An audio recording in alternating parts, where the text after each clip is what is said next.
All righty. With that, we're going to go ahead and call this meeting to order. It's 10:01 on this Thursday. Oh, gosh, this is very loud, or is it me? Probably me. February 22. I'm going to ask you all to please rise, and we'll do the invocation, the Pledge of Allegiance. O merciful Creator, your hand is open wide to satisfy the needs of every living creature. Make us thankful for your loving providence and grant that we, remembering the account that we must one day give, may be faithful stewards of your good gifts. Amen. Amen. I pledge allegiance to the flag of the United States of America and to the republic for which it stands, one nation, under God, indivisible, with liberty and justice for all. It's weird Thank being over you. here. I'm like, hey. Thank you, and please be seated. I turned left. Oh, you're sitting over there. You usually Yeah, it's weird. Like I was, yeah. kind of like I forgot what. fall over on this side. I'm not sure what happened. Okay, with that, we do roll call, please. Councilman Jeff Starkey, Here. Mayor Dan Lizette, Councilman Lance Smith, Here. Commissioner Ron Oakley, Here. Commissioner Mike Moore, Here. Commissioner Catherine Starkey, Commissioner Mike Wells, Here. Commissioner Jack Mariano, Here. Mayor Neil Hernandez. Here.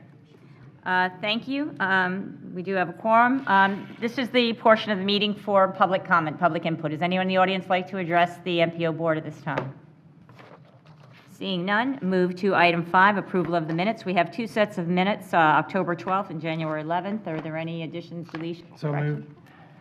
We have a motion. Did I hear a second? Second. A second? Any discussion? All in favor signify by saying aye. Aye. Any opposed? Motion carries. Thank you.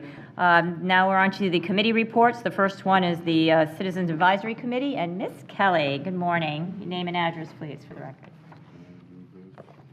Good morning, Chairwoman Hernandez, members of the MPO Board. Kelly Miller, 5020 McCaslin Drive, Newport Richey, 34652. The CAC met this month, or last month, January 31st, for our February meeting in Dade City. We had a full agenda.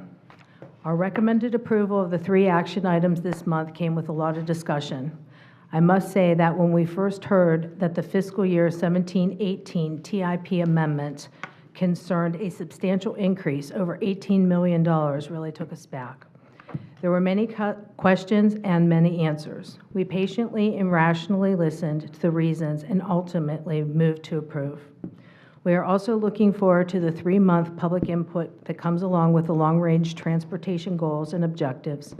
Then lastly, we supported the need for disadvantaged services that are outlined in the objectives and community transportation corridor evaluation. We had a presentation from AECOM about the new public outreach method called MetroQuest, and we are looking forward to participating in that program. Some of us will be working with the Transportation Development Plan beginning after our February 28th CAC meeting.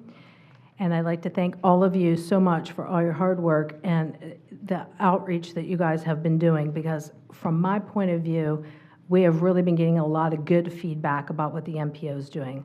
I know that from a citizen's point of view, the websites and all the information that's being put out there is really being, from at least the west side, we're responding, and I'm seeing a lot more questions being asked at the CAC. I see a lot more of your representatives getting involved, bringing projects to the table that are going to be beneficial for our entire county. So thank you very much for having your team on our team. So, any Great. questions? Thank you, Ms. Kelly. Questions for Kelly? Yeah, Have a thank great you day. so much. Thanks. Is there anyone here from BPAC or? There isn't. Okay. Dr. Stovall couldn't be here. Craig Casper, Sure. MPO manager. So the last BPAC meeting was actually a tri-county. It was the 3, Hillsborough, Pinellas, and Pasco. Rick had left for this meeting, so he was not, we don't have Rick's replacement yet. However, Sam Bennick from our construction supervisor attended the meeting and briefed the committee on all of our projects, including the Coastal Anclote Trail, Starkey Gap projects, and let them know about our coastalanclotetrail.com website. So we are up to date. The next meeting is actually right now. So we're we won't have, I think that's where Dr. Stovall is, to be honest. Right now? They meet in, after It's the work? it's the regional, right now is the regional trails meeting. Okay, Sorry, I'm getting my okay. meetings confused. So are there any questions on the BPAC? Yes.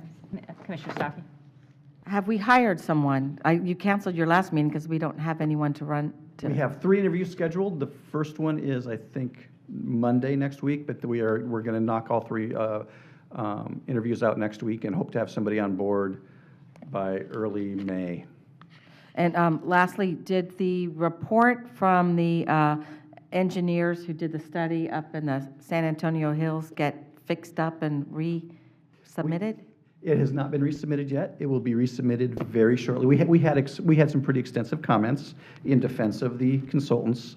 I'm pretty particular. Okay. And so they will be getting that back to us. Actually, I think it's due Friday, tomorrow. I know, I would like to see it as soon as you get it, and Camille, Yeah. Yes. Mayor Hernandez may like to see that. Yeah, we need to get them closed out, too. The time frame for those projects, the funding is running out, and so we need to get those projects closed out by the end of the fiscal year, so we need to be done by June, so. Right. Additional questions? Thank you, sir. Okay. Look Well- forward to that new hire person, so we can move that along. That'd We be great. have some outstanding candidates, so it's going to be good. Perfect, all right. I think you are staying up there to begin our 7 action items that we have. Our first one is item A, the task order from AECom. Are you handling that, or? Oh, I am going to handle that. So what this is in order to speed the mobility fee update, we are adding a person to one of our AECom contract. We'll run it through our system. However, the funding is coming through the mobility fee. It's coming from a different source. So, but we will handle that administratively. But it's just, this is asking to approve the task order to let AECom and their new subconsultant, Bill Oliver, who's on it, run through the MPO contracting system using funding, though, from outside non-MPO funding. Questions? Madam Chair. Craig, I know we approved some money Tuesday for this, did we not? Yes. Okay, I just have a question. I mean, you're talking about a maximum of 1.5 million. I mean, what's it going to cost? I mean, that sounds like an exorbitant amount of money. Yeah, it's- 125,000 sounds more like it, and that's what I was of the That is the understanding we were going to cost. spend. So why is it saying? The 1.5 million is what our general planning contract is. So when our consultant hits the 1.5 million, we either need to offload to a different consultant or go out and do another general planning consultant 1.5 contract. million to study mobility fees? No, for total, all of the MPO planning that will go on has a maximum of 1.5 million. This project is 125.7. So Additional questions? Well, Madam Chair. I didn't. Come on. Okay, so just to confirm, we are approving 125, well, we were already approved 125,000, yeah, 700 on Tuesday. So you're asking us to approve 1.5? No, the 1.5 million is, that's know what you the just whole, said, yeah, but- yeah, the 125,000 is all you're approving today, is $125,700 in TIF funds to fund the scope of contract for the mobility fee update. Okay, I mean. Yeah, this how is poorly funded, I'm sorry, or poorly worded, I'm sorry. Okay. So it Thank was you. confirmed the availability at your meeting, and now you're just having the MPO board confirm or approve that action for those But I would 120. assume the rest of the board would agree by reading the summary. I mean, It's- yeah. It's a Kind of little, a- yeah, it's it's a a little little hard. This is, I'm And sorry. Craig, I know you're doing this to speed up the process, and I am a fan of us relooking at the mobility fee study to see really how it should. I don't necessarily agree with it being different prices for all over the county, but, so how soon are we expecting to have an answer back? Is it going to be a couple months? Is it going to be? I believe it is a 3-month study. It might be like, I wonder if it says it in here. 'Cause if I say 3 months for sure, which is what I'm confident in, it's going to be longer than that because that's how my day's been going. 7 months. It says start 5 to 7 weeks after initial, and then completely done in 7 months. I think it's going to be done in 5. And this isn't something we can do in-house? I mean, with David Goldstein, I know he's the mastermind behind this. I know he's, There's You the know. formula, and David's actually here, but we're actually, Bill Oliver is, he's the one who did it initially, and It would be, we would have to reverse engineer the process that he created and then redo it. And so honestly, getting Bill in, I think this time what we're going to do though is make sure that what we take over from him is something we will update from here going forward. David, you agree with that? And Basically, yes. I mean, basically, I can, well, Bill's been involved in this process from day one. We've always used Bill, and I certainly am always there giving him guidance on issues, but I can't run the numbers. I mean, we need somebody to actually run the numbers, and so I think Craig's correct. If we get somebody in-house that can run those numbers, we probably wouldn't have to use Bill going forward. But for this particular time, we don't have anybody, I'm being honest with you. I mean, it would be nice to have these numbers completed before fiscal year so we can move forward with the changes for 2019. I think that's the goal, but we're But going if to. this is saying he's got till the end of the calendar year, that's why I'm asking the time frame. Well, I don't. If he's going to be done in September, then we've got time to bring it to the board. Ernie, I don't think our schedule has us going that far out. I don't think it was 7 months, and Well, that's what it says on here, time of completion, December 31st, 2018. there will also be some in-house work as well. We have the rural lots that we're evaluating, and we're also evaluating the infill lots in West Harbor. So there will be in-house work as well, but I don't see this. So as when will it 7 be months. done? I think it'll be done in about 3, 4 months, because it's not all that complicated. Yeah, I mean, remember, we are going to an advisory committee. The board created an advisory committee to look at these, and so we want them to have a look at it before we even bring it to the They board. should, I understand, yep. So that's probably about a 2-month process. Based on historically the way we've done it, that's about a 2-month process, just getting through the advisory But committee. the idea is to get it to us so we can make a decision before fiscal 2019. Yes, I think we Okay. can make that goal. Thank you. Madam Chair? Yes, Commissioner Moore. Thank Madam you. Chair. So, David, you might have to answer this, sorry. Again, And who, just stay up. maybe explain to the board again, what type of businesses are exempt from paying mobility fees now? So currently, that would be office, Mhm. industrial, Hotels? lodging or hotel. I think every other type of, well, in government uses, but other than We those. don't want to pay mobility fees ourselves, right? Doesn't make much sense. Usually schools and the federal government don't like to pay fees. So other than those uses though, everybody else pays some fees. Sometimes they pay a lower fee, but generally everybody else pays a fee. Does that answer your question? It does. Yeah, I wanted to, I know it And the was, board's goal was to try to encourage economic development and so Sure. and tourism, and that's why those uses are exempt. no, and I just wanted to make sure we all understood which uses were exempt, so. But we are looking at Commissioner Mariano's suggestion, looking at potentially exempting infill lots in the West Market area, just for redevelopment. So that's one of the things we're looking at as part of this update. Commissioner Mariano. Okay. You know, it should be a lot less expensive going with Mr. Oliver, finishing it off compared to what it cost us last time, which also would tell me that even the committee that's going to meet to review this, I mean, I got to think that one meeting should be able to do it rather than a 2-month process to go through. And the sooner it gets out there, I think the better. Well, I'm happy to do that, but I mean, we're trying to have a meaningful committee process. So otherwise, I'm not sure why we created the committee. If we're not gonna, if we're only gonna do them in one meeting, they may have questions that we can't answer at that meeting. So we need at least one follow-up meeting to answer the question. Schools, we ran very quickly, and that was 3 meetings. So mobility fees, I'll be honest with you, is a little more complex than schools because there's other moving parts when you deal with mobility fees. So we'll try, but I don't really see us doing this in less than 3 meetings. Right, but let's say the first meeting went real smooth, everyone was happy, you'd be able to pretty much know where you're going to be from there. That's our goal, but as Ernie mentioned, some of the work that needs to be done is in-house work, it's not just Bill. For example, they're looking at the infill lots in the West Market area to see where those are and how we exempt them. At Commissioner Oakley's suggestion, we're looking at some of the large lots in the rural areas, so we've got some in-house work to do as well. So I don't want you to think this is just about the committee process. Okay.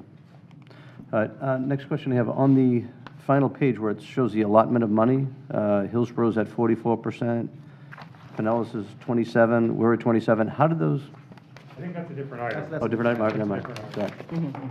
We'll get there. Additional questions on this item? David, real quick, and Madam Chair, thank you. And just so the MPO board understands, now, when we started the mobility fees, when was this, what year? 2011. Okay, and it was done because of the recession and trying to stem growth in the South Market area. along 54, US 19, 41, just along but correct? Yeah, I mean, I would say that and the office, industrial, hotel uses, I mean, we were trying to spur those types of uses as well, so. And, my question is like, at first it got a lot of press, hey, there's going to be other counties are going to jump on board and do this, and no one, No, that's not true. okay, that's why I'm asking you. 'Cause No, I know there's been Pinellas or other Hillsborough. Hillsboro's done a mobility fee that they've modeled after ours. Okay, I know Manatee's looking at doing one modeled after ours. Osceola did a version of what we've done, so I think it's actually the opposite. We've had a lot of communities okay. copy And what we've done. And I agree with the commercial side, the incentive side there being exempt, but, like we've discussed, it comes down to me with mobility for a house, and I'm just using a round number. You build a house on 54, it's $5,000, and you build a house in Dade City and it's 20. That's to me is, I know we discussed it, but, you're talking about somebody we will that's. look at that, but part of that is based on trip length. Yep. Because as a general rule, you're traveling a shorter distance in the urban area to get to the store than you are in the rural area. I mean, that's just a fact. I understand, but I think that as we see the developments going farther and farther to the north, I don't know that we still need to incentivize. I know it's part of the plan, but I don't know that we still need to incentivize for the south market. We certainly could remove incentives in the south market area, but please understand that requires their fees to increase. I understand. And And- I want to make sure the board's okay with those fees increasing, so. Well, I know that's part of the scope they're going to be looking at. I just want to see what it is and what the increase would be across the board. That's all. But I would tell you that the residential fees are not as incentivized as you would think. I mean, probably 80% of our incentives goes to office, industrial, and hotels. So I don't want you to mislead you to think there's some huge incentive for the residential in the urban area. There is one that we could be removed, but it's not a huge one. But you would agree that it's double what it would be on the east side of the county than it would be, or to the north side of the county. It's than not the quite south. double. But it's pretty close to double. I think in the urban area, a typical house is about 5,000, in rural, it's about 9,000, so, I mean, Okay. so it is, Okay. but it is based on trip length. It also is based on the fact that the urban area has transit availability, so you can allow more congestion in the urban area than you can in the rural area. But again, it's something we can look at. I just don't want you to think that there's some huge amount of incentive being given to residential in the urban area. I understand. And we discussed it, like you talking about Arapika area, they're not in the south market, so I had a resident up there. I know it's Well, actually, Arapika's in west, Yeah, so it's but they still south and had to west is pay, all. the mobility fees were close to double. So I'm just asking. Again, I just want to make sure it's part of the process that we're looking Isn't at. that. Arapika part of the west market area? Should be. West does not pay, west pays the same as south. In fact, west actually pays less if it's redevelopment. Well, then I'll have Kathy send the information to Commissioner Mariano, and he can research Okay, it. yeah. But- I don't know what part of Arapika you're talking about, but if it's Arapika I'm thinking about that's on the coast. No, it's on the coast, yeah. That's part of the west market area. Commissioner Stoffel? We have new commissioners that haven't been here when we've had in-depth workshops on planning processes and why it's important to incentivize development in areas and the cost of urban sprawl. So may I suggest that, I guess when we get we don't have our planning director anymore, but it might be appropriate to have that discussion again, bring out the ULI report and explain how much more expensive it is to deliver services in a rural setting than a urban setting, and who should bear those costs. And also, yeah, so we need to do that again. Just so you understand, I'm very aware. I could probably almost recite the ULI report back to you. Well, I we should- disagree. we're not- I am educated, and I'm assuming you're pointing towards me. And again, I'm just asking you to look For all into of it. us. And I get it. I hear these concerns. That's the only reason I'm bringing it up. And Well, it's we not- haven't increased Yeah, any let's- prices anywhere. We just incentivized some in another place. So I don't think we should be incentivizing sprawl because it's more expensive, but that's a discussion for another kind of table. Anyway, let us get through the committee process first, and then we'll bring it back to you.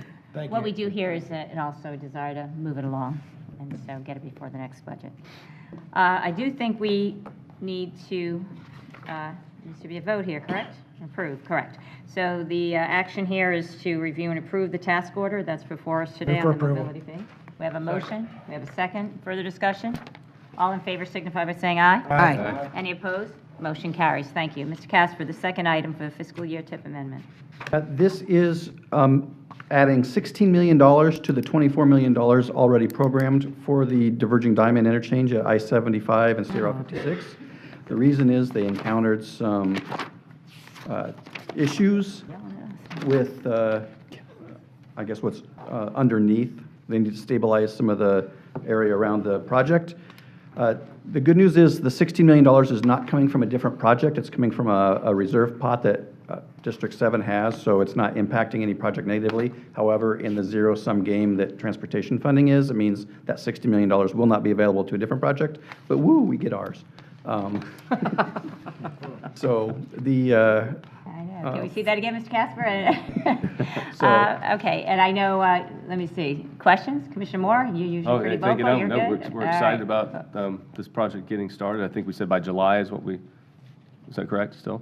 That's correct. Actually, by June, the contractor will have a bid in, and then about 2 months after that, by the time you get insurance and validate the Right. contract, we'll go to notice to But proceed. American Consulting, they're 100% done with the design, and Those should be about ready to mail to Tallahassee, and then we put it out for bid. So yes, very close. right, Yes. and we're still expecting 2 years or less for the completion.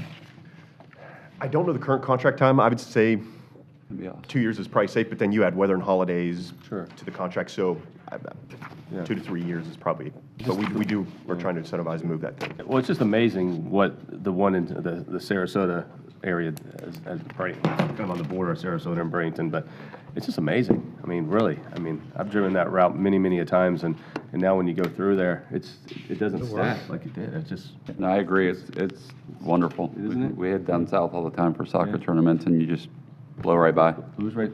Yeah, we right put through one there. in at my previous employer, and it immediately changed how the traffic Yeah, flows. so exciting for our residents and for our citizens, and I think we'll all agree that yes, with the amount of traffic that's there, which is a good thing with all of the things that are going on there, but bad thing that the traffic is like it is, so looking forward to that happening. So I believe we are, there's no further discussion. We have to take action Move on for this approval. item. We have a motion, second, further discussion?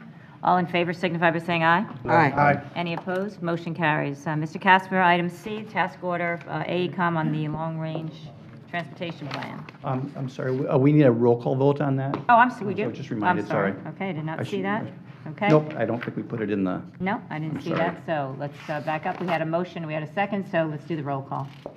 Councilman Starkey? Aye. Councilman Max Smith? Aye. Commissioner Ron Oakley? Aye. Commissioner Mike Moore? Aye. Commissioner Catherine Starkey? Aye. Commissioner Mike Wells? Aye. Commissioner Jack Mariano? Aye. Mayor Camille Hernandez? Aye. Thank you, and thank you for that clarification there. Madam Chair, I'm sorry. Just Yes, one more sir. thing. I just want to thank FDOT once again for your dedication to this project and moving this up practically 6 years. So it means a lot, it really does, for Yeah. our citizens, it really does. Thank you. All right, item C, back to task order from AECom on the 2045 long-range transportation plan. and this is also, this is approving a scope of work adding on to the AECom contract, similar to what we did with Action 1. This one is to use MetroQuest as one of our methods of outreach. MetroQuest is a web-based software that you can use for interactive communication. You give and receive information. We will be using at least 2 phases of this, and thankfully, because the 3 MPOs are all using it for the combined long-range plan and they're using it individually, we're getting a pretty big discount in cost over what it would have cost normally. It's a buy in bulk sort of discount. We are, right now, our plan is to go out in March. You should, at your next meeting, you will see we'll give notice to proceed as soon as we get this approved, assuming you approve it. And at your next meeting, your March 8th meeting, you will see our plan. It's a 5-screen survey to rank projects. They will, or rank priority categories, whether safety, congestion, maintenance. There's 8 of those that are part of the goal system. Then they will have, the customers will have an opportunity to say, they'll rank it. They'll say, how much more important each one is than the one below it, and they will say how satisfied they are with what we're doing so far in those areas. Then the final on a map, they'll be able to put in specific projects that they desire. So it's quite a good software and pretty excited about using it. Thank you, Mr. Casper. Questions? Commissioner Mariano. Craig, I had asked several questions that I want to get answered from AECom, and I haven't got those answers yet. And I think they should be actually incorporated into a presentation that's going to come out in March. I asked for the actual cost numbers that DOT was actually putting in to build the lanes on the side. I asked for the land cost numbers, to what real numbers should be used for what the land values was along the rail lines, to find out what it was. They based it all upon Sunrail Orlando numbers, which I think were higher, and especially would show a proportionate change from land in Hernando and Pasco compared to downtown Tampa. Should be a difference, and I haven't seen those numbers yet. To me, it's an integral part of what's going on. I also asked for them to look at what it would take if we actually use the express bus from 75 instead of going on 275, if it just jumped straight across and hit the rail line at 41, made the connection there. Haven't seen any of those numbers, and I will tell you, I don't believe the numbers in the presentation we're going to see out there is an accurate reflection of what the actual costs are. So to ask people what's going on when the numbers aren't true, I think we need to slow down a little bit here. I mean, do want to have the presentation done, but I want to have the right information out there. Have you gotten any of those information, anything back from them? I have some other rough costs. We don't have any of the specific, so it's hard to get what the right-of-way is going to cost to pin down CSX on, because they won't give portion of it. They want the whole thing to go out. Exactly. And so I don't. But they haven't even negotiated those numbers. So I think they're making some assumptions based on conversations, but I'm not sure that, until you actually sit down, how they're, but I will get back. I'll follow up on these questions and get that back by the March 8th meeting. I'll send it out as soon as I get them, but So March 8th is I would like to have some feedback from my board members. So with the questions that are out there, haven't been answered. To me, they're very legitimate questions. Financial feasibility to a project. If you're not going to take the actual numbers of what it's going to take DOT to spend money to go put these shoulders in the road for the buses to go down for express busing, then how can you say it's a good comparison from one to the other? I just think the numbers are flawed. I do want to see the presentation go, but not until these things get answered and the right cost numbers get in, so people, when they look at it, they can have a true decision, not just something's being forced down their throat because we think it's a good thing. So, Commissioner Marriott, would you be more comfortable? It sounds like you said we're going to have numbers for March 8th, which is only because of our schedule here. It's 2 weeks away. Would it be better to... I think if we wait, Wait it may to get 2 some weeks? pressure to get them to go, because if this just keeps on rolling along at the pace that it's going, they're going to probably not have to answer these questions that are out there that I think are very relevant. So would we have that information? I mean, well, that's for a different item. This is the outreach. This is adding AECom and the MetroQuest to our outreach. So the regional transit feasibility study, that we can wait until the March 8th meeting to have. But this item, adding MetroQuest to AECom services, we do need to move forward on this one. Commissioner Marriott? So let me do a follow-up. So how can we approve it so it can keep moving? Because I don't want to stop it and then have to restart it. But what can we put into this to say we want to have the new information put in there before this gets released?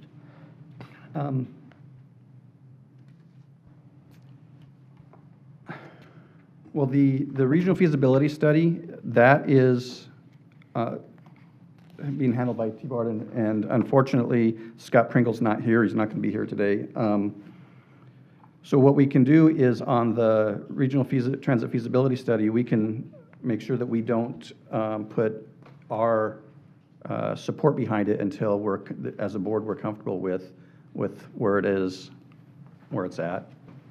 Madam. So we're talking this because we're talking about C and D, right? You're referring to D as we're talking about C? I just want to make sure because we keep talking about... It's the same thing, but this is all interrelated. This is the study. Now, every board member has met with them. Sorry, Madam Chair.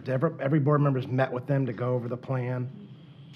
Have they all reached out? I know I met with them one-on-one. Have you all met with them as well?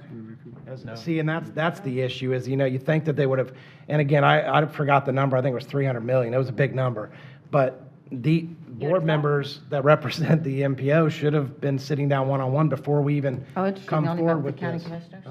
Yeah, they didn't. Yeah, it they sounds should have, like so they I don't didn't- know where the breakdown was, but they met with all the commissioners, and I think we all had good questions, as Commissioner Mariano does, but they all should, I don't know where the breakdown was, but every MPO member should be sitting down with these folks one-on-one to go through it and get up to speed and spend an hour or as long as it takes to make sure they're up, because it's just tough here today for us, quite frankly, to approve this when they haven't even had the time to sit down and listen, unless you went to the TMA meeting. I couldn't go to that meeting they had last month. Madam Chair? Yes. However, if this is very time sensitive, and I agree, we should get those answers, I don't think we should hold this up, because this is one part of of a regional effort, and I don't want to be the one holding it up, but I do think they should be providing some of the information, if possible. I mean, someone's just going to have to take a guess, I think, on some of those estimates of the CSX line, and maybe that's what they did, but we certainly shouldn't be using Orlando numbers going through Pasco County or Hernando County. So I would move approval. Okay, so go ahead, Mr. Kemp. So we're actually, we're on talking about two different things here. Right, So yeah. this, item C is our long-range transportation plan goals outreach, and it's this, putting the software into the MetroQuest. task order to survey the public on our goals. And then we also have the regional transit feasibility study, the results of that, and so that, I agree, shouldn't go forward until you all are comfortable with it. But coming back to the long-range plan MetroQuest survey, I think that one, that is a pretty straightforward addition of a software tool to our contract.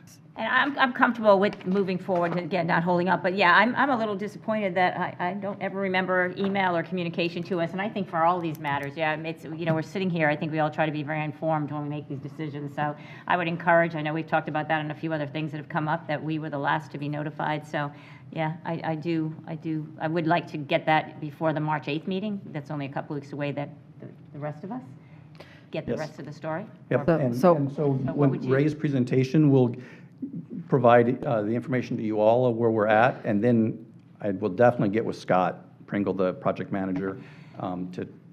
So I would come back move and talk. approval of item C. Second. We have a motion, we have a second, further discussion? Real quick, Commissioner Madam Chair, Wells? and Craig, I would like to, maybe when you speak to him, send me his number. I'm just kind of curious. Again, it's not about commissioners. We're all a team on the MPO, and they should have been, we shouldn't be having this conversation. They should have met with him a couple months ago and been up to speed. Yeah. It's unacceptable. So please give me his, I'd like to speak to him. So, Okay. thank you. Thank you, Commissioner Wells. Any further discussion before we call the vote? All in favor signify by saying aye. Aye. Any opposed? Motion carries. Now, item D. Now, this is the one we're having a conversation. Do we Well, and need to? this is, it's a related item to the previous conversation. This is adding is Pasco paying for part of the 3 MPO, the TMA, long-range plan outreach process. What we looked at is coming up with a fair share of tasks that we could pay for. Instead of putting everybody contributing money to a pot and having one person or one agency manage the project, what we're all doing is we're taking a portion of the project. The split is, it's of the fair share, but it's not proportional to population, because we are going to be using, we're able to get a bulk discount for the previous item using MetroQuest, so we're getting a benefit. The combination is still costing us less than if we were using MetroQuest on our own, because we're buying in bulk with the TMA and then Pinellas and Hillsborough separately. So because everybody's doing that, we're able to get a discount. So our share between the MetroQuest is less, even though it's not proportional to our population. So we're paying 27, where does it say it? 24.99. 24, yeah, 24.99. The percentage is 27%. So if you look on page 55, the third paragraph, the first sentence of the third paragraph, that shows the proportion. We're paying 27.8% of the regional effort. Pinellas is paying 27.7%, so roughly the same, and Hillsborough is paying 44%. And the reason it's not proportional to our population, again, is because we're getting the benefit of the whole region buying MetroQuest. And so our cost is even with this, is still less than it would have been if we tried to use MetroQuest on our own. Okay, that's fuzzy, Madam Chair. fuzzy Sorry, math. Commissioner Moore first, and then Commissioner Starkey. Wait. So Pinellas is, you can't sell me on this. No, I don't think so. Pinellas is going to pay less than Pasco. No way. It's a rounding error. Whose idea, who did the What's math? Again, what's the population of Pinellas again? 986,000. What's the population of Pasco? 409. No, we're 500. Don't short. 510, 515, 520, something. somewhere around there. Yeah. No. So one of our. Listen, I'm going to get in my soapbox for a second here. Ray's heard this many a times. He's giggling out there. Especially when we don't have equal say on any of these boards that we're on. And we have less members on these boards. There's less population, but people still want us to pay the same amount. No way. Not happening. I deny. Motion to deny. I think Commissioner Starkey did have a comment, did you? Well, what is the formula for the breakdown, for the So what we did is costs? we looked at tasks, because there's only a few tasks that we can fund, and because we don't want to get into an accounting nightmare of sending money to different places, we each picked a task to fund. And it was this task was a coin flip between us and Pinellas. And so if the coin had gone the other way, we'd be paying 27.7 and they'd be paying 27.8. But this MetroQuest and the Ecom just seemed like an easier one for us as a task to do. So, Commissioner Mariano? Yeah, it makes absolutely no sense. I mean, we're going to share in the costs, we're going to share in the savings. It should be proportionate to the either population or budgets, whatever, but these numbers here don't make any sense at all. I know it's not a lot of money, but if this is the principle we're going to get based upon with everything else, I mean, if you, well, you'll see the presentation later on as far as how much is really going on where, but, I mean, we need to proportion these things out better. There was a. Second, I Commissioner wasn't- Moore's I think- motion. Okay. I think there's a motion to Motion to deny, and there was a second Shall by we give a Commissioner little Wells. better direction, though? Yeah, go and renegotiate. By population. Sorry. Yes, I think put all the population in a pot, And that's take what all the cities do that, costs, too. divide it out per capita. What do you think? Great. well, Ms. so Casper. what that would then entail, though, is everybody contributing money to a single pot and then doing the tasks. And we're trying to avoid that situation, and so by each MPO taking on a task to fund. Okay, then we'll take on less tasks. So, and this is that's not the lowest cost, but it's, just a tiny bit more than the Pinellas task. I mean, literally the other task is 27.7%. But we should not be paying anywhere close to what Pinellas is paying. So, I think the message is coming, I'm hearing it loud and clear what the Yeah. message is, Mr. Casper. There is a motion to Once deny. we and have equal representation on every one of these boards, Oh, boy. then we'll start paying our fair share. Once our population is equal to theirs, then we'll pay more. Until then, no. Sorry. Well, Commissioner Starkey? so we're going to have more of that discussion in 9C on the MOU. But that formula isn't working. And I think we do want to participate just in a more fair formula. So can you talk with the other counties and see I'm if we meeting with them can? tomorrow, so I will All right. definitely talk to them tomorrow. Further discussion? We have a motion to deny and a second. If there's no further discussion, what's the pleasure of the board? All in favor signify by saying aye. Aye. Any opposed? Motion carries to deny this request. And you'll get back to us, Mr. Casper, I'm Yes, I will. assuming. I think you've heard the message.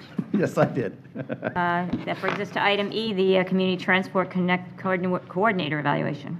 So this is a task that is new to the MPO staff. It is evaluating the Community Transportation Coordinator, which is the Pasco Board of County Commissioners, which some of you are familiar with. It is a yearly analysis. In conducting the analysis, we found that CTC has met or exceeded most of its measurable standards for ridership, on-time performance, accidents, road calls, passengers no-shows, complaints, and call hold time. We recommend that they conduct an on-site observation of the system and a client satisfaction survey, which I met with Kurt on Monday, and as part of the specialized transit plan that they're going to be developing in 2018, 2019, they will be doing that. Are there any questions on the findings or on the report itself? Questions to Mr. Casper? Seeing none, what's the pleasure of the board on this item to approve the evaluation? Move approval? We have a motion, second. All in favor signify by saying aye. Aye. Any opposed? Motion carries. Thank you all. Item F, sir, public participation plan update. So this is, the public participation program is probably the most important document that we as an MPO produce because it is our promise to the public, our customers, how we're going to interact with them on all the other items, on the long-range plan, on the TIP, on the UPWP. And it is also the only one that has a 45-day mandated public participation requirement at the federal level. It's an update to our previous participation program. The biggest differences on it are that we will be going where the people are more than expecting them to come to us. So we're going to start going to HOA meetings and farmers markets and basically anywhere that people will listen to us talk for 5 or 10 minutes, we'll try to go because we found out people don't have enough time to come to us. Though when they come to us, it's the people that have something seriously, wrong, and so we get a very filtered version of public comment there. So, and we're also supplementing with heavy web presence, the MetroQuest being part of that. So, are there any questions on Questions to the Mr. Casper? Madam Chair, Commissioner real quick, Wells? and I like what you're saying. It makes sense. What's the goal? Like, what are you looking at annually? How, have you reached out to Kona or PACA? Yep, and the EDCs, we're trying to build a database of all the organizations in the county that we can go talk to and have a brown bag where if we can't be there in person, which I think in 99% of cases we'll be able to, we can send a packet and then have them ask return questions. Because, you need to let us know, because I know like Commissioner Mariano had a meeting at Sea Pines, which is, they're very well attended, and that would have been a great opportunity for you all to be there too, to hand out material and, just make sure you keep us and we can give you our calendars, because we're out speaking to folks every week, all of us, cities as well, so. Yeah, no, I think that's you include all outstanding. of That's us. We exactly what we need.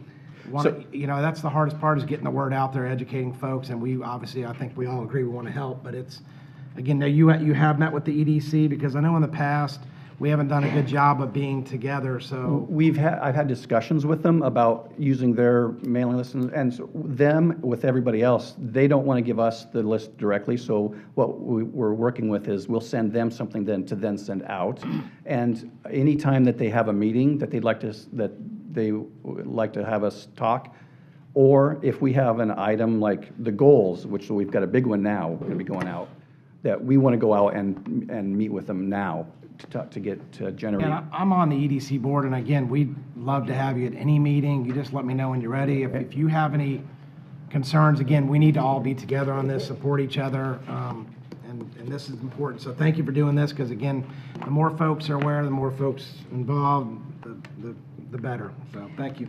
And just to echo what, and I do think there's, between all of us here, we're all out different things. If you're looking for that input, while you have all those people at those HOA meetings or those markets, I know you've done that with FDOT to reach out on different things we're doing.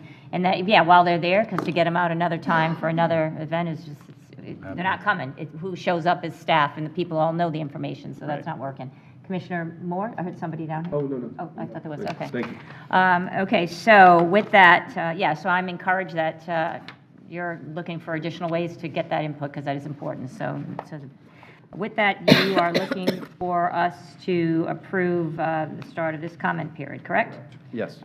We have a motion? Second, further discussion? All in favor signify by saying aye. Aye. Any opposed? Motion carries. Thank you. Item G, the long-range transportation goals and objectives. So in going out, we're starting the first step of the long-range plan process, and the very first step of that is starting with the goals.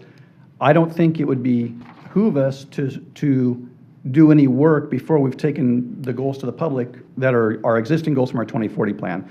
So what we would like to do is use the existing 2040 goals as our starting point, supplemented by the new federal requirements for performance-based planning where appropriate. So we would like to approve use of the 2040 goals as our starting point for the 2045 plan. Questions for Mr. Casper? That makes sense. Hey, that's a good thing. Further discussion? If not, what's the pleasure of the board on approving the release of our 2040 existing goals? Second. Motion, we have a second. Further discussion? All in favor signify by saying aye. Aye. Any opposed? Motion carries. Thank you, Mr. Casper. That brings us to item 8, updates. Who is handling the, Kurt is not here, so I think we can move to, move on to the next one? Okay. yes. So that brings us to status reports. Item A, the Transportation Performance Management. 9A, 9A. Is that where we're at? Yeah, Yep. correct. And that's you, Mr. Casper? Yep. Okay, so this is a discussion, sorry, I thought I'd have a minute to collect myself. There are, as part of the, I mentioned earlier, the transportation performance-based planning requirement, there are 7 areas of performance that are now mandated. For the long-range planning process, only the first 6 are requirement, which is safety. You saw that goal last month.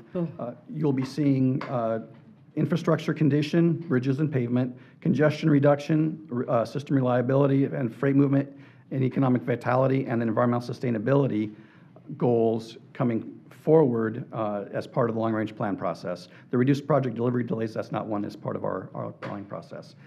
We just want to let you know that as part of our performance-based, when we start forecasting our estimated benefit from projects, we know that the land use in our forecast for where people and jobs are located is a key input into that, and we know our forecast is wrong. So what we're trying to do is we're going to use 3 forecasts to try to bracket the future as part of our planning process, and so try to reduce the risk of being really, really wrong with our analysis of projects. Are there any questions on the Questions for Mr. new Casper? FAST Act requirements? No questions? Okay, this is information only. Item B, the Regional Podium Transit Study. And Ray is going to, Scott Pringle could not make it. He went to the emergency room today instead of coming to our meeting. And so Ray is going to try to wing Scott's presentation because he's seen it half a dozen times. So. Good morning, sir. Thank you. Okay, they're going to bring the computer up. Before I start, I just want to remind you all how this study came about. The regional transit study was to kind of study how this region would move forward with some kind of premium transit. It was based on 55 other studies that have been done over the last 40 years. When I look around at meetings, I realize I'm probably the only person that actually had some involvement with all 55 of those studies. So it's nothing new. They didn't add anything. Madam Chair? I'm sorry, Commissioner Mariano. Just a question. In such an important meeting with a board that hasn't even been briefed, where is Mr. Pringle today? He had a medical problem this morning. He had to go. It's actually at the emergency room right now. Okay. All right. We can live with that. Are we okay with that? So, okay. Thank you, Ray. Okay. Anyway, so it was based on all those studies, and they went back and re-looked at everything. The one point I want to make as you look at this is there's a recommendation for what should be the first project, but that's not the only part of this. This is a whole plan of a lot of projects, about 21 projects in total. So this isn't the end, this is just the beginning. Which button do you hit? The right arrow. The right arrow. Mm-hmm. Right arrow. I would just use the keyboard. Keyboard.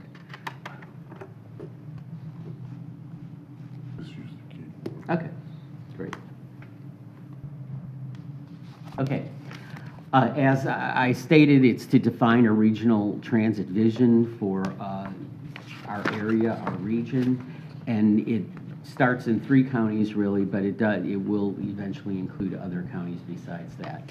So the idea was to identify a catalyst project that we could move forward with, like what would be the first project of a premium regional transit system. What we don't want it to be is another study that sits on the shelf. We've got 55 of those. We don't want it to replace the long-range transportation plan or the transit development plan. Remember, anything that goes forward has to be in your MPO plans to get federal funding.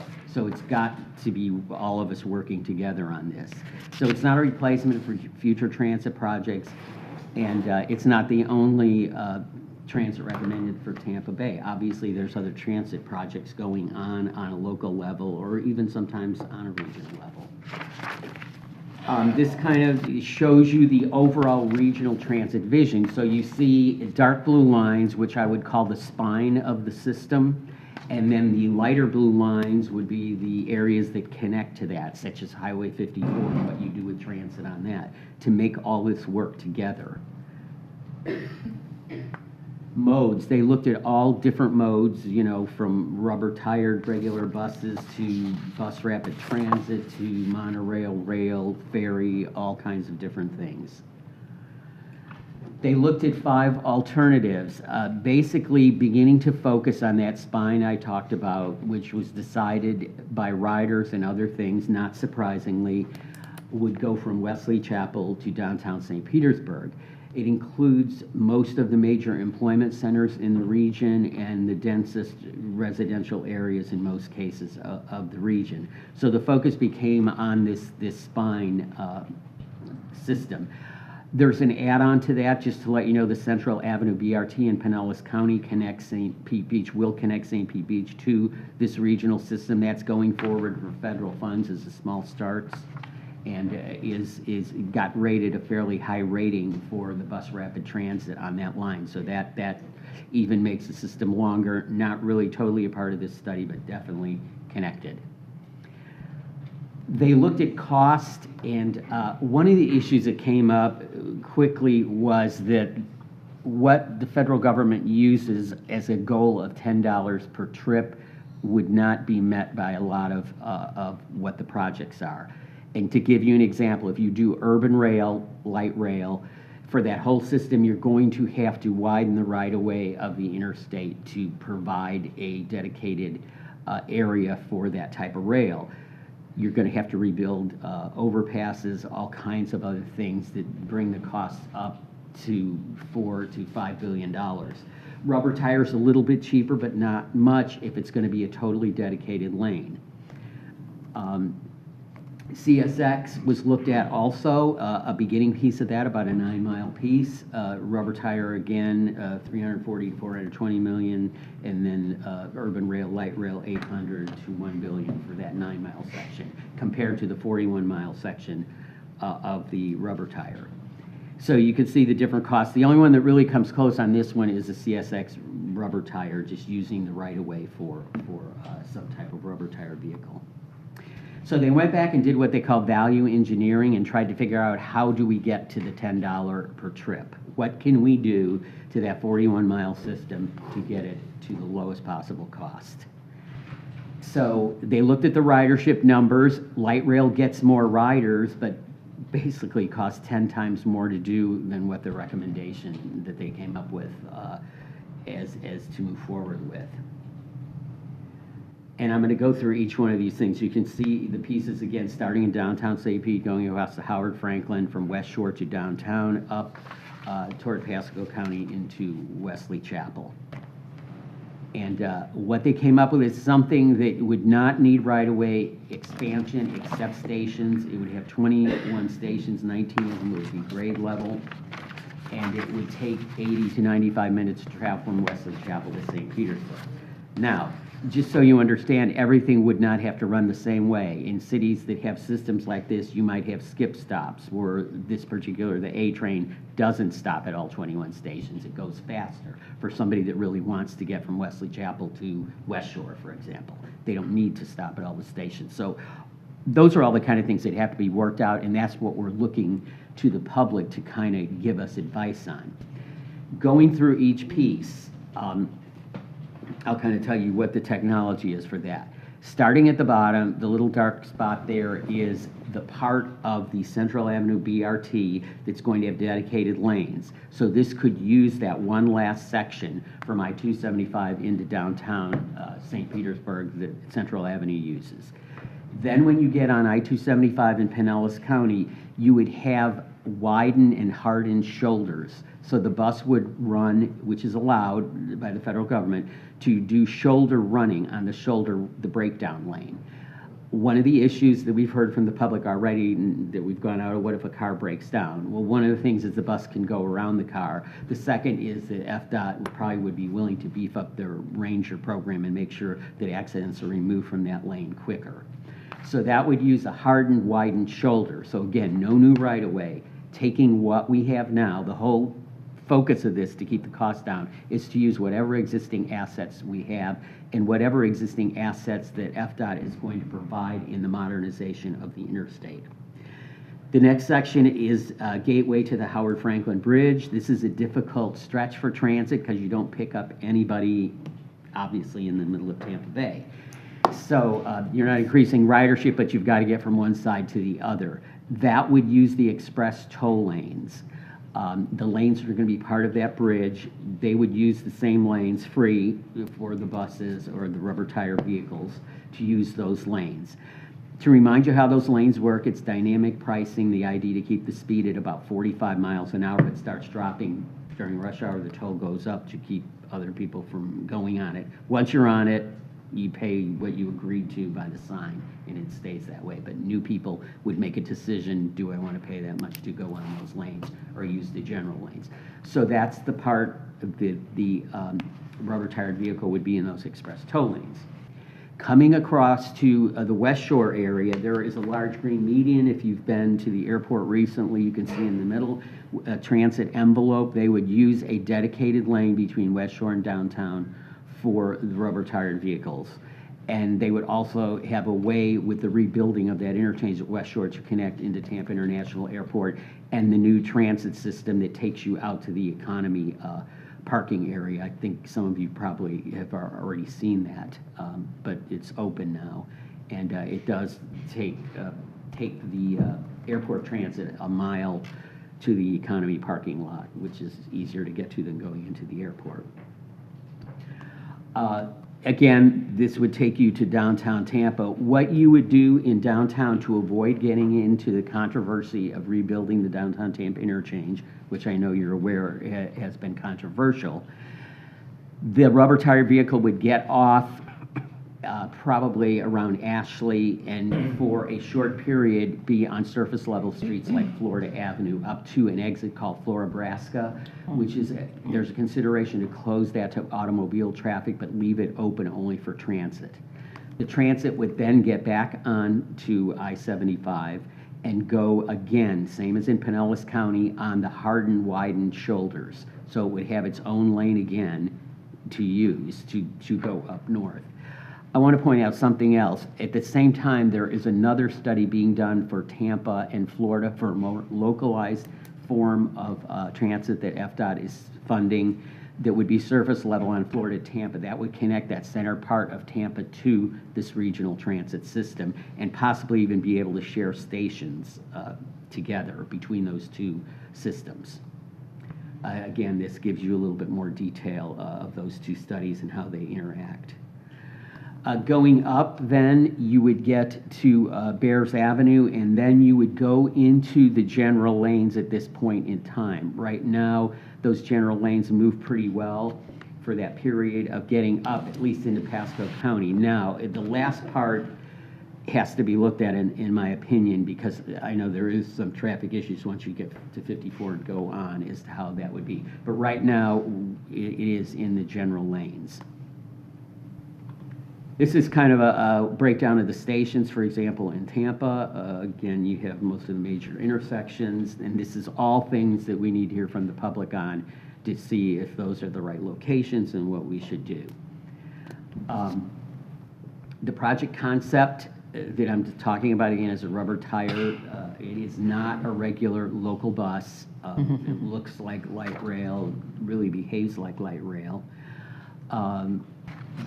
Again, you know, the cost would be lessened when you combine. And to give you an example, if you just looked at rubber tire, if you had its own dedicated lane where you had to widen the interstate and all that, you're talking about up to $3 billion. If you combine dedicated lanes, express lane, mixed traffic concept, it lowers the cost considerably.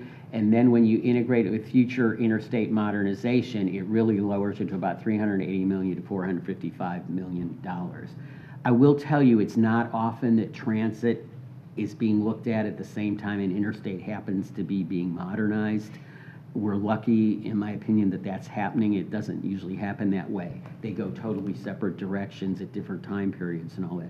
This is a chance to leverage what FDOT's doing in making it transit-friendly to use for something else.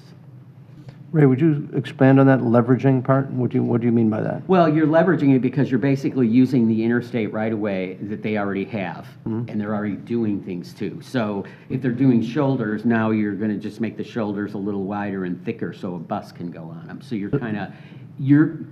usually transit does not get to use highway dollars for anything. This is a chance to actually have where the transit is going be paid for by highway dollars that they're spending anyway. Normally, when you go out with transit and you build a dedicated lane for that, that's a cost of the transit. Okay. And to my fellow council members, that this is what I'm talking about as far as there's costs that are in there that aren't factored into our presentation that they've got. They're calling it leveraging, they're calling it what they want, but it's actual cost dollars that need to be billed to this to make the system work that aren't with a true balance between the rail and the rubber tire. Thank you. Just to go into funding at federal level, assuming things stay the same, typically the feds pay 50%, local 25%, state 25%. You know, there's a lot of things going on in the legislature right now. There's a bill that would get money for our region starting in 2021, which the timing would fit in with this well. If that goes through this year, maybe not, it could come back again. But this would be money once Sunrail is done with everything they're doing now that would be available for the Tampa Bay area and for Miami-Dade. It's sponsored by Dana Young. Again, you know, I don't want to predict what happens in the legislature, but that is there as a possible part of a state match in the future. Going on to the CSX, another project that did perform well, shorter, but certainly could be the beginning of a regional transit system is the urban rail. There are cars different than Sunrail. If you've been on Sunrail or haven't, Sunrail is pulled by an engine of cars, but there's other technology called diesel multiple units that are self-propelled cars that are allowed to run with freight by the feds and uses the same track. So this is an idea, again, 9 miles from downtown Tampa up to the USF area, less stations. Certainly, doing the other projects first doesn't mean you're never going to do this. If you look 20 years and the growth we're going to have in the 3 counties, you really need all of this stuff to happen. It's just an idea what you do first. Again, they went back and value engineered this and got the costs down, by not double tracking the whole thing, but having sidings between $490 and $620 million. When you look on a trip basis, that's still around that $10 or $11 range. So it's still, you know, in the running. One of the things it's good to understand, and this kind of, you know, divides the capital cost breakdown between the feds part, the state, and local. So what you're talking about from a local perspective of the 3 counties is about $123 million to $155 million, again, for the CSX with a $12 million local annual operations and maintenance cost. The recommendation from the study at this point is that the first project of many projects to come in the future would be the one that connects the 3 counties. It does have a regional characteristics where you can instantly get something going. The one big thing missing in this region is any type of regional transit. We heard that loud and clear the last time we did the T-BART update, especially from people that live in like Pasco, Hernando, Manatee, and Sarasota that really have no way to get to VA hospitals, to get to entertainment, to get to professional sports in a transit manner. It just doesn't exist in this region right now. And this certainly would be a step in that direction.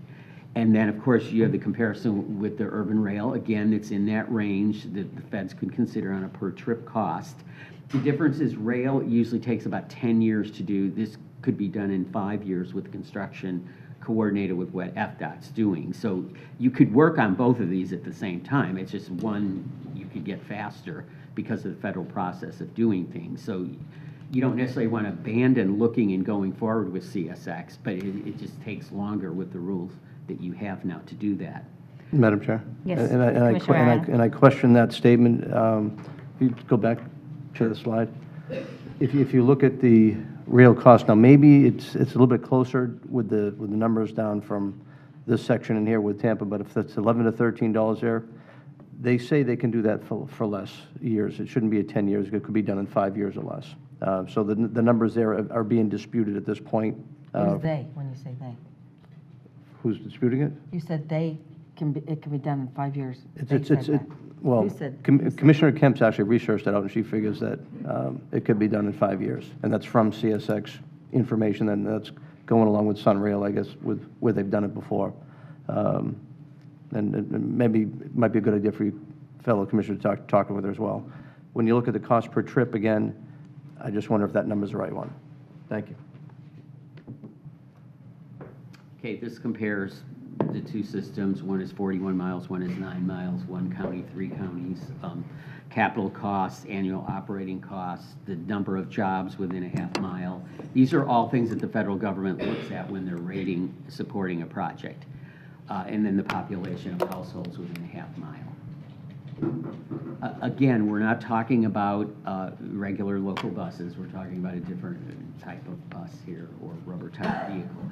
One of the things is vehicles like this have a 12-year lifespan. We are in a period of disruption in transportation that I frankly have not seen in my entire career. You have all these new things like Uber, autonomous vehicles. Before, 20 years ago, we just talked about building kind of the same technology, but more of it. Now we're trying to figure out what is going to be the technology that wins out. I think that's a concern about making a really big capital investment in something that doesn't have flexibility. This, you could change these buses to autonomous buses if that technology becomes in the one that wins in 10 or 12 years. You just don't know. Remember, the Segway was going to change the world. It affected the world, but it didn't change it. It found a niche.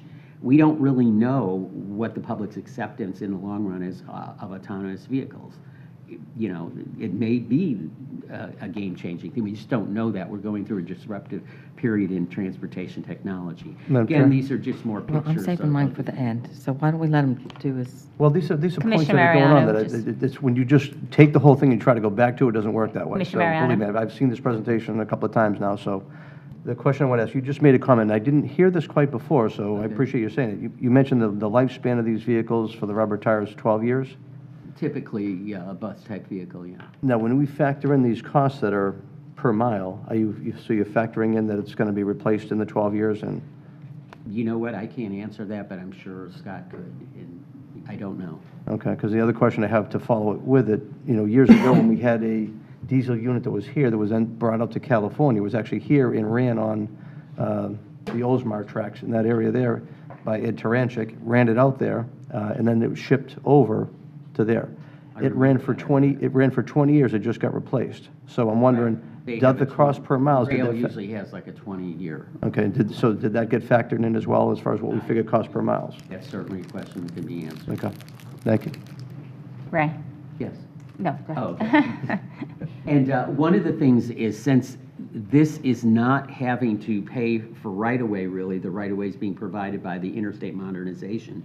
In most cases, the money can be spent on stations, which are really important when you're dealing with rubber-tired vehicles. If you're trying to encourage development, a developer wants to see something more than a bus bench with a shelter. They want a real station that possibly could have retail in it, or could have some kind of joint development participation in it. So that's an important component of this. This is really, we have to understand, this is not so much to serve our existing transit riders. This is to try to deal with an issue we have, which is huge traffic jams all over the region. I've learned that very well in the last 2 years. Just Thursday, I had to come from Sarasota County. The traffic was backed up all the way from Sarasota through Manatee County. Then there was a gap coming across the bridge, and as soon as I got in Pinellas, the same thing. across the Howard Franklin. It was like a 2.5-hour trip at 5:30. It's just with no transit alternative. So there's a lot of things that we have to look at. And we have to have something that's going to be attractive to choice riders. They're not going to ride a HART or PSTA bus for an hour and a half. You're just not going to do it. After 35 minutes, you start, I ride the bus sometimes, I know how you feel when you're on it. It's not for long trips, so you have to have a technology that fits regional. Again, you have all kinds of things being looked at in the future, and right now we're at the yellow stage, just identifying the project. The issue that's going to come up, and I know that the MBOs have started talking about that, is how do you do the funding? You heard our formula today. Right, not with that formula, right. You know, do you do it by just the piece that's in each county and they pay for that? Do you divide it 3 ways? I don't know. I mean, that's the kind of things that need to be talked about. Each county's in a different financial situation. You have like a Penny Pasco, Pinellas does, Hillsborough doesn't. You know, so they might have to think of a different way. And you might already have money to do something like that. So those are the kind of things that need to be discussed on a regional basis, and that discussion is going to start also. And then the whole idea of responsibility. You know, T-BARTA was created by the legislature, but up until now, they haven't really given us any money. We can't do any of this or move forward without that. And that's just the reality. So we'll see what happens in the legislative session this year if they're going to go forward and support the agency. They changed the direction of the agency to become a regional transit agency. So how are we going to move forward with that? So that's another question too. Obviously, there's other projects that support this. I mentioned the Central Avenue BRT. The streetcar they're looking to modernize, to me, a perfect way would be to connect that streetcar into this regional transit. So when you got off in downtown, you could get anywhere then and be connected on the streetcar. You've got to have connections when you get off at USF West Shore and these other places that are going to involve local transit or some type of technology to get you around the area. This can't do it. This is where we are now. Again, this is going out to the public for them to comment and to hear questions like you have. I'm sure we're going to get questions from the public just like that, and try to incorporate these public comments into finalizing what the plan actually ends up looking like. This is where you can go and look at the plan and study it in more detail, and I'll try to answer any questions you have. Thank you, Ray. Questions for Ray on this? That's an update-only information. Questions? Thank you. And I have questions. Okay. On the bridge that FDOT is going to build, I think it's the Howard Franklin that we're going to replace. Will it be, will there be a lane built in anticipation of rail? Okay. Thanks.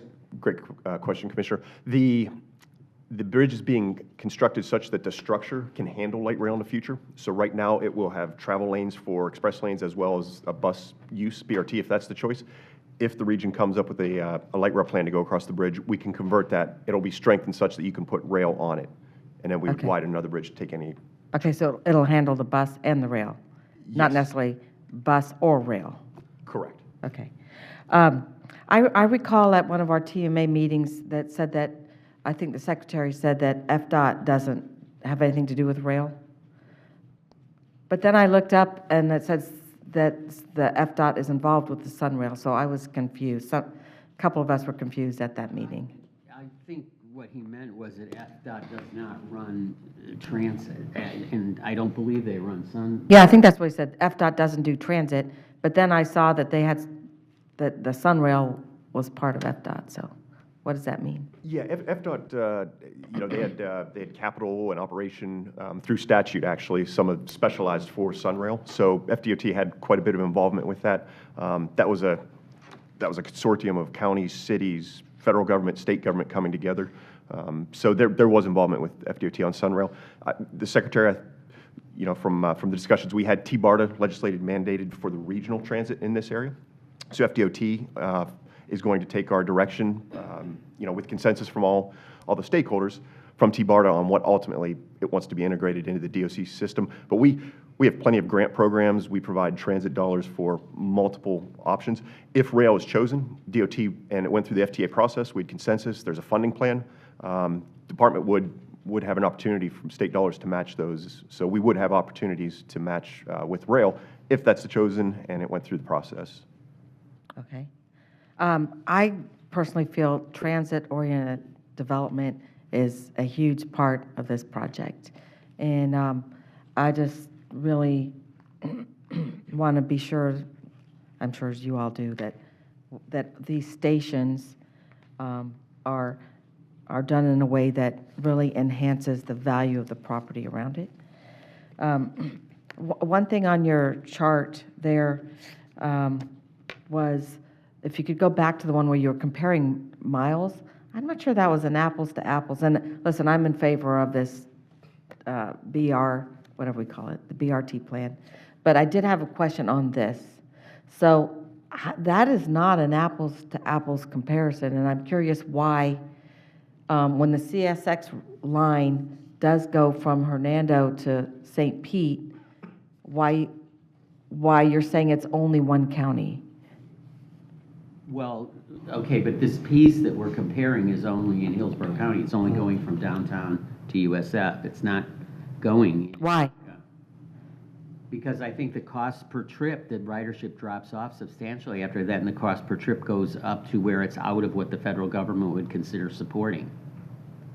In other words, if you went up all the way to But I think we should know what the cost is regardless of who's supporting what. It would just be another good, and maybe they had it and I missed it. No, I agree with you, and I think that questions may answer, and I believe Scott's working on that apples and oranges. Mr. Mariano might have actually. Yeah, brought that so up. I think those are most of my questions. All right, so if I Thank could you, then. Commissioner Stuckey. If I Commissioner could, that's one of the questions I want to get back to, and I kind of alluded to it earlier. So the way the study's done, they're missing some very, very key points. They're basing upon the numbers, based upon what's in place right now. I'm going to say that when you look at the investment that happens when you have a rail line that gets converted to passenger rail, just look at Mecklenburg up in Charlotte.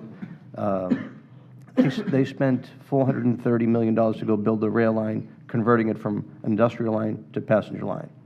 Okay? That was their expense. When they then did that, they had development along that corridor, about $1.2 billion. Okay?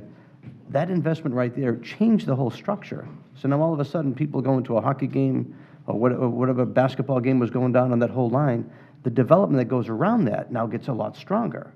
Okay? When you build that, the private investment that will come to build these stations they talk about, I think comes all around it. And if you look at Oldsmar, they had a great plan that I saw like 5-6 years ago that they intersect where the two rail lines intersect. That would be explosive. So I don't even know if we got the right numbers even for those things. But we're going to look at the rail line. They've really got to factor in, and I don't think they have, what's going to happen along that line and how it can change.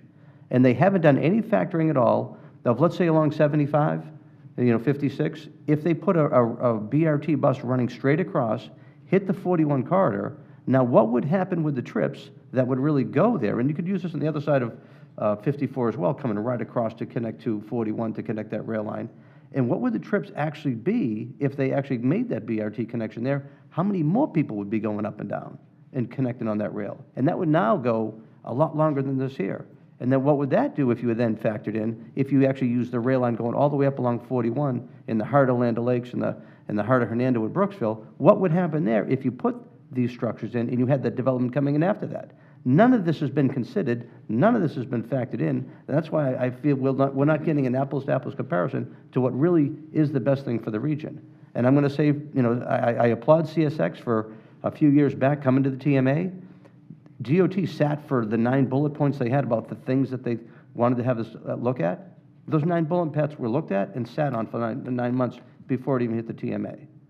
And I'm going to tell you, DOT, they'll do what they're directed to go do, but they're not a rail company. I'm glad to hear they have more direct participation with Sunrail, but I'm going to tell you, we need to drive this. In Pasco County, if you look at the map real closely to what we're involved with, we're only touching right now a little thing on 275, that 56, that comes right down the line. We have like no part of this whole plan. Now, I'm going to say if we're going to go fund this, mobility fees, tax increment financing, along all these corridors can make this drive.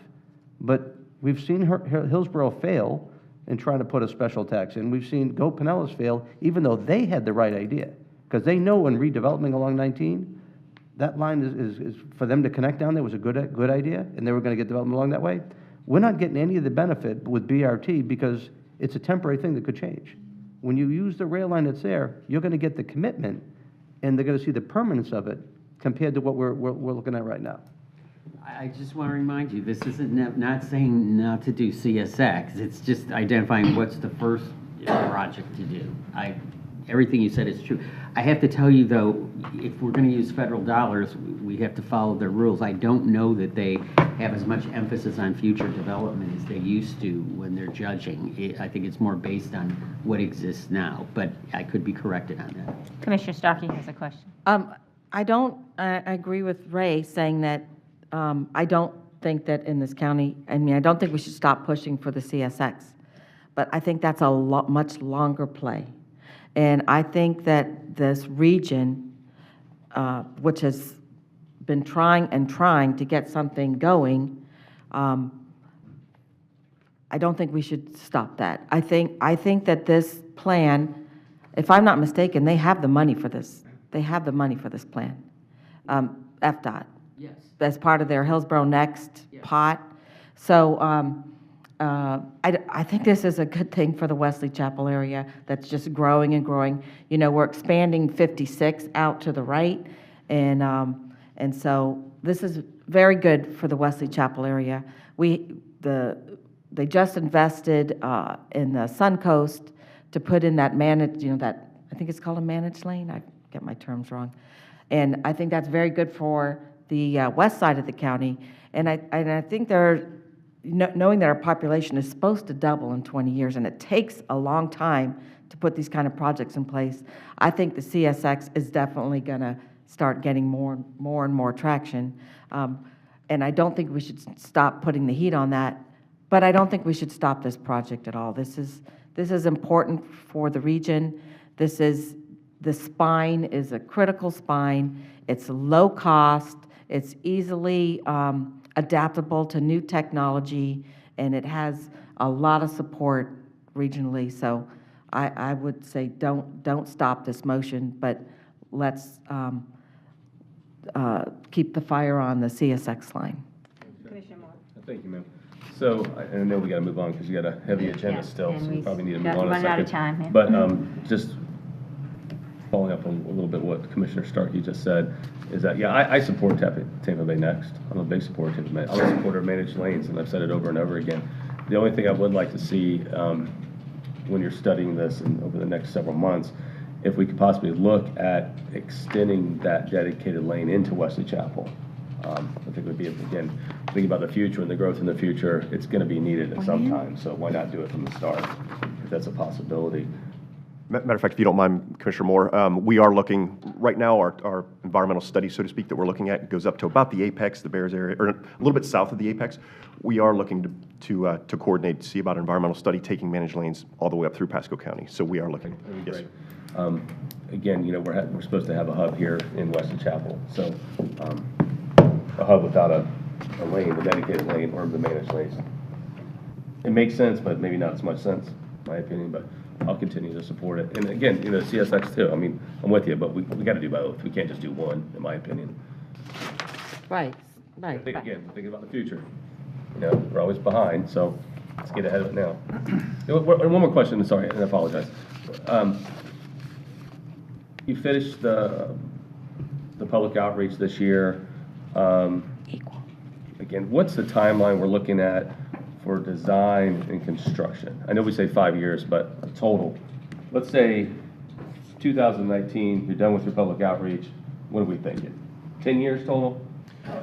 From there, the department has, in 2019, which starts July of 18, we have $5 million set up for the next phase through this process, which is the project development phase, which is your environmental and some design.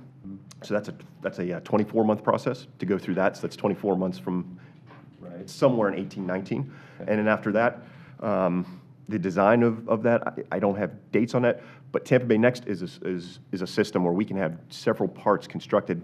We mentioned the I-275 piece, let's say from Wesley Chapel to the USF area. That could move earlier than maybe some of the other larger ones. So it's dynamic. That one probably could be in construction within 5 years if support came and there was something to construct there. Other parts, larger parts, maybe not within the 5 years, but it could start. That'd be strong. Great, thank you. All right, yeah, let's one last, and then maybe we can, I know we're going to continue to get updates, and in the interest of time, and several other items, so Commissioner Mariano. So, I mean, this board is to represent Pasco County's interests. I mean, I think I'm pretty much a regional thinker, but I want you to really think about the 41 line. It's the only line that we have that's on the CSX corridor that hits this county. The redevelopment that would happen along this corridor would be phenomenal for the county. There are opportunities on that 54 corridor, bringing people both ways across to connect to that line. If this does not connect up to us, it's going to be many more years of congestion in that whole 54 corridor. And we know how much money we're going to spend on the 41 underpass, overpass, whatever may happen. This is something that could be done very quickly and probably a lot less expensively. And better than that, it'll be better for our citizens and better for a two-way way for people to go north and south into our county. And the redevelopment that would happen along that corridor would be able to fund our cost of it. Right now, I don't see any benefit for us to go pay for this other than taking our regular transportation dollars.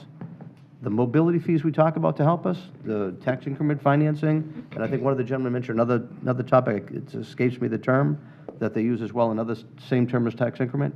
That all could help fund this thing compared to just using regular tax dollars with the mobility fees or whatever it may be. Thank you, Commissioner Mariano.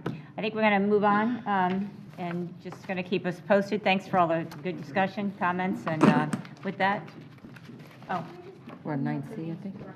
okay, Ray, could you come back up and give your name and address for the record? Was there anyone else that we met? I know we're going to start to lose folks. Ray Thank you. Sharmonti, Executive Director of T-BARTA. Don't we go to 12? Was there anyone else that you needed? Are we Bill- good, Madam Clerk? Bill Jones, Development Director with FDOT. And I don't think we had anyone else, right? Do we All go right. to, why are we losing people? They have a commitment, they have to leave. meetings I have in 4 days. Okay, it's just that we have an MOU that we're going to have to vote on here. Well, I guess we don't have to take action on We it. don't have to vote on it, Okay. it's not an action item. I mean, I was not informed it was an action item. Yeah, we don't have to vote on it. Right. That's what I was told, so, yeah, they did tell me they had to leave at this time. All right, let's try to move it along, because it is getting a little later. Where are we now? We are at C, the MOU for T-BARTA. So I handed out, it's a stapled document. It is a proposed 8-agency MOU between the MPOs and the transit agencies in the TMA area, plus T-BARTA and FDOT. And it's basically clarifying some roles. State regulations identified that T-BARTA has responsibility for identifying regional transit service needs. It's the 4th paragraph down on the first page of that. And so trying to get to an MOU for that. There are a lot of questions. I just got an email from Ford Pinellas that said Pinellas's plan is to gather input from the various transportation agencies, recirculate it in a few weeks to reflect all the agencies' input for official action in April. The problem is PSTA has reviewed the MOU in 2 committees. Both of them had changes. He knows their board, Ford Pinellas board, is going to have some changes and need to get their edits. They will further discuss the changes at their March 14th meeting and try to get all of the PSTA comments by then for action in April. So this is a draft copy for you to review for this meeting. We can discuss it at the March 8th meeting, and then I'll bring it back also in April for final action. But I've talked to Kurt at PSTA, PCTPT, too many acronyms, and he has some concerns that I think he will discuss probably with the Board of County Commissioners on the MOU, because they are not represented on the T-BARTA board. This is another one of the agencies where we don't have the transit agency is not on the board with HART and Suncoast. Yep. Question, Commissioner Starkey. And I had a conversation with Rick Homans this morning, and Tampa Bay Partnership, who, was very instrumental in the language of the T-BARTA makeup. And you may recall that one of the ways that is different, where the transit agencies are different, is that HART and PSTA are separate from their county commission. It's a different entity. So,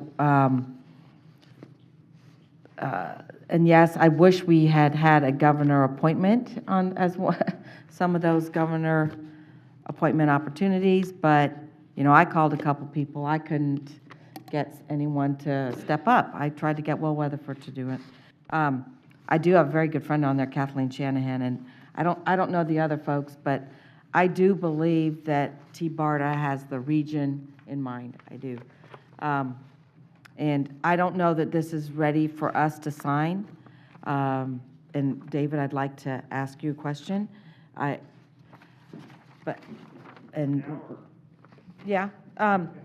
know that you had an addition that you wanted to have. I don't know if you know that this last sentence was added. It says, "The MOU shall take effect when approved by all parties on the last date shown below." So I don't think anyone wants to bind themselves to anything until everyone's in and understands all the responsibilities. Is that your sentence that was added to this? That's news to me, but when the document was first presented to me, my concern was that it said it wasn't a legally binding document. And so I didn't really understand why anybody was signing the document at all when it had language that said it wasn't legally binding. And my personal opinion is memorandums of understanding have no legal effect anyway. And so I don't know what change they made, but my concern with the original document was it had no legally binding effect on anybody. So I didn't know why anybody was signing it. So I guess a question to this board is, since we don't have a Pasco County Transit agency, who is going to workshop this language? And is it the county commissioners? Is it the MPO? How do we get our input into this language so that we can move forward? Well, and my ancillary concern was that the way they set it up originally, they just had Kurt and Craig signing it. So I wasn't even clear that you all were supposed to sign it. So. Well, someone has to Has it sign been it. resolved or not? I mean, has this been resolved? So if Kurt's refusing to sign it because he doesn't sit on the board, then someone else is going to have to sign it, because we do need to have a signed MOU. We cannot force Kurt onto the T-BARTA board. That failed legislatively. So we do want to be part of this, so we have to have a process. I want to be clear. I don't have a problem with you being part of an agreement, but what was presented to me was not an agreement. It was a memorandum of understanding that said it had no legal effect. So I don't know why we were being asked to sign it. I'm going to go along with our attorney on this one. So if they want it to have a legal effect where we're actually doing something, they should give us an agreement, not Well- a memorandum of understanding. And have our MPO sign it, not Kurt and Craig. Ray, I'm going to ask Ray to step up as understanding the process moving forward. I mean, I think what we're trying to do is just state and to show the legislature that we're all working together, and that I don't think T-BARTA really had to do this. We just wanted the MPOs to know that we're going to work with them through this process, and we're going to work with the transit agencies. We're just not going to go off and do this plan by ourselves without. So it was more like kind of a good faith thing to say, we want to work with you. Whoever you think is the appropriate person to sign it is fine, and we're totally open to talking about changing wording and all that. But the intent of it is simply to show the legislature that we're all working together, and that we're going to consider the MPOs and the transit agencies' opinions and involvement in the process. I mean, that's why we did this. So how do we move forward? I know we don't have to sign anything today, but we're... My advice to Craig was, if this has no legal effect and we're just doing it to make somebody feel good, then maybe just Craig should sign it. I mean, I don't know if that's all we're trying to accomplish. And what I heard Ray is that he just wants a document that shows that we're working together. Well, Craig could sign that, Right now, yeah, they're not even asking for if it. you're okay with that. Well, yes, but my understanding is Craig won't sign it. Oh, not Craig, I'm sorry, It's Kurt. Kurt, But then Craig you could sign it. You just take Okay. out Kurt's signature Sorry, I'm then. getting Just take my out people Kurt's mixed up. signature and put Craig's signature. Again, it has no legal effect, so I'm okay with Craig signing it just to show our level of cooperation. If, That's all if, they want. But then don't we need to take out, I mean, if. But I don't he's think not this is an action item anyway for No, today. it's- no, because it's still in draft form, and I have let me tell you what Rick Hoban sent me this morning. It says, "Here is a proposed MOU. As I said, MPOs and transit agencies are discussing this, and we expect to add language. So not ready for signing now, but expect it will be within the next 30 to 45 days." But we don't have a transit agency. Right, so my recommendation to you would be take Kurt's signature off. Just leave it as Craig signing it. It has no legal effect, so I don't see any point in bringing it to the full MPO board. And just have Craig sign it to show, to evidence our cooperation with the system. If that's all, I think Okay. that's all Ray is asking for. I mean, really, it was done to show that T-BARTA's going to work with you guys, and we respect you and want your involvement in our process. And so as our attorney, is that what you feel this says? Do we need to wordsmith it, or are we No, good? if all you're trying, yes, all it's showing is that they're gonna cooperate. The T-BARTA's gonna cooperate with us, and we're gonna cooperate with T-BARTA. That's effectively what it says. Well, I'm good for it. Which, I'm good to go which then. honestly, your staff is gonna do anyway. Craig is gonna do Right. that anyway. So that's why I'm comfortable with just having Craig sign it. I actually don't want you to sign it because it's not a legally binding document. I don't see the point of you signing it. Okay. Commissioner Mariano? David?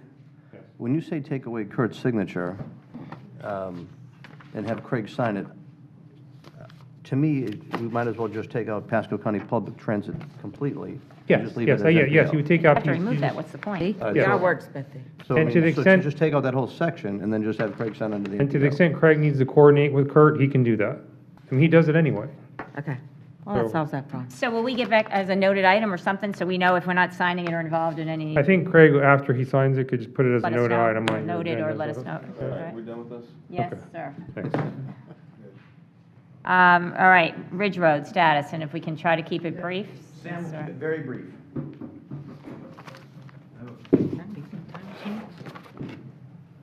Name and Sam Bennett address for with the record. Pasco County Project Management, and I'm an expert at keeping things brief. I just wanted to let you guys know we are pursuing the permit. We've got a CPM plan which anticipates a permit decision by the Army Corps in this calendar year, so November, December. That's progress, I right? didn't mean to laugh. We did, Feels like a 6-month bump to me. as the I'm commissioner sorry for the is. sarcasm, but okay. As the commissioner has indicated, this has been a long road, and we've recently had some other opportunities that we wanted to kind of investigate outside of our main focus, the Mod 7 LEDPA that the Army Corps has arrived at this year. And so we have done a little bit of outside traffic analysis to kind of supplement what we've already done and decide if that's still the appropriate course of action, but we haven't made any decision on that yet, and any decision will be thoroughly discussed with all the board members, so. Thank you, sir. Item E, the corrective action. I know there's a letter that you provided. Is there- On page 131 on the back page is the key sentence. FHWA and FTA have determined that the MPO has satisfied the requirements of these corrective actions. Therefore, FHWA and FTA jointly certify that the transportation planning process of Pasco County substantially meets the federal planning requirements, and we are good through June 2021 to keep doing what we do. Thank you, sir. Are there any questions on that? Good. All right, thank you. The other business, those items. Are there any questions? There's no. A lot of noted items there, of things that are coming up. Any questions in particular, just in the interest of time? I have one real quick. We're approaching March. Has the contract been let for the Starkey Gap? Or whatever it is? I have good news. It is set to let, what we call let when a contractor opens it, on March 28th. So it has been mailed up. We send it up, we mail it, we certify that the specs and the plans are correct. And then March 28th, the contractor will give us his bid for it. So That it's- is awesome. Yes, we were able to make that work. So. That is awesome. Thank you. Great. Commissioner Mariano? Just if I could, Craig, would you get everybody a copy of the CSX rail line that actually exists from Brooksville down on Channel Side, and then the Yeah. other one that, as far as what's proposed, so board members can actually look at that and take a closer feel? In the three-county area or just in Pasco? Well, actually go to Hernando, too. Okay, This okay. is the CSX line that CSX has offered to the region. And does everyone have this draft hybrid rail project? Where? Is that in it? It's not in here. No? Okay. Get- I'll send give that you a as copy, I'll get you a copy of that to look at too. It actually kind of shows the line of Hillsborough and what actually is That'd be along that line that, to me, is very critical to really kind of formulating what's going on out there. So just add that, Mr. Casper, to the. I will get that mailed out next week. All right, great. Item, I'm not sure what that is, 11, MPO managers report update. I guess that's you've added that The into. only one I was going to say is we have 3 interviews scheduled for the Planner 2 position next week, some good candidates, and hope to have them on board by mid-March. We hope so, too. Okay, We great. got a Tiger grant out there? Say again? Did you have something to say? I'm sorry. Yeah, they're actually outside under item 10E, part of transit development plan. They have some surveys out there if you all want to visit and fill out. Surveys Outside. out there to fill out, to complete. Okay, thank you for that. Madam Chair, Commissioner Moore. the Coyer Parkway resurfacing. So February 18th was, did that go ahead and start? Do we know? I don't know, I'm sorry. We were supposed to start the 18th? I haven't started yet. Well, Have not. Is that a have when- not? What day is this going to start? Because, I mean, you know, I was pushing for this to move up and, We can it's get that done. information for you, Commissioner. well, no, I mean, if it's listed here under should be. business, we should have the answers during the If meeting. not the 18th, when? Yeah, it did not. Because I was promised this would start the 18th. Can we get that, at least have that, I know we have I a will meeting in find that 2 out weeks. right now. If not before, make sure we get that information. We just, It's based on the flyer they gave us, Commissioner, but we'll find out. Yep, I'll find out and mail out the answer today.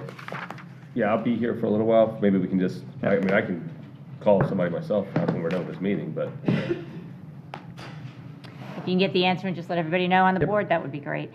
We weren't gonna, but it seems like we're hitting every one. Is there any other questions on any of those other businesses or items? Did you have anything else besides the 3 candidates? Okay, this is public comment. Is there anyone in the audience that would like to address the MPO board at this time on any item? Seeing none, we'll call adjournment of the meeting at 11:42. Thank you all. Hey.